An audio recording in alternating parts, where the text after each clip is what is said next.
গ্লুকোমার operation করলে কি চোখ ভালো হয়? অনেকেই কিন্তু এই প্রশ্নটা করেন। আমার সম্মানিত রোগীরাও আমাকে প্রশ্ন করেন। আপনি আমাকে বললেন যে অপারেশনটা করতে হবে, অপারেশন করলে কি আমার চোখ ভালো হয়ে যাবে? আমি অত্যন্ত বিনয়ের সাথে বলতে চাই যে গ্লুকোমায় কিন্তু যেটুকু ক্ষতি হয়েছে সেটা কিন্তু ভালো করা সম্ভব হয় না।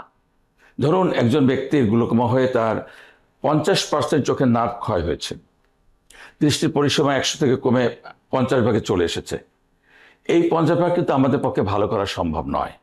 কিন্তু যদি তার সঠিক চিকিৎসা হয়, সে ড্রপের মাধ্যমে হোক, লেজারের মাধ্যমে হোক, চিকিৎসার মাধ্যমে হোক, তাহলে পরে এই 50% ভালো রাখা সম্ভব। সেজন্য আমি বলবো যে অবশ্যই দৃষ্টি ভালো রাখা সম্ভব, কিন্তু যেটা চলে গেছে সেটা কিন্তু আর ফেরত দেওয়া সম্ভব নয়। কিন্তু এটাও তো সত্য যে আমাদের যেটুকু চলে গেছে সেটা বাদ দিয়ে যেটুকু আছে সেটা ধরে রাখা দরকার। সেজন্যেই আসলে আমাদের গ্লুকোমার সঠিক চিকিৎসা করা খুবই প্রয়োজন। আমি বলবো প্রথম অবস্থায় যদি গ্লুকোমা ডিটেকশন হয় তাহলে সারা জীবন উনি ভালো থাকবেন, ওনার কখনোই কোনো সমস্যা হবে না, ওনার কোয়ালিটি অফ লাইফে কোনো প্রবলেম হবে না।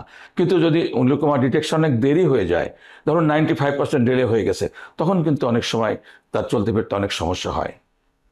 সেজন্য আমি বলবো যে গ্লুকোমা আর্লি ডিটেকশন খুবই জরুরি, এবং সঠিক চিকিৎসা হলে অবশ্যই আপনি ভালো থাকবেন। গ্লুকোমা হলে চোখ অন্ধ হবে এই কথাটা সম্পূর্ণ ভুল তথ্য। এটা আপনারা জানবেন যে গ্লুকোমা সঠিক চিকিৎসা হলে অবশ্যই ওনার ভালো থাকা সম্ভব। ধন্যবাদ।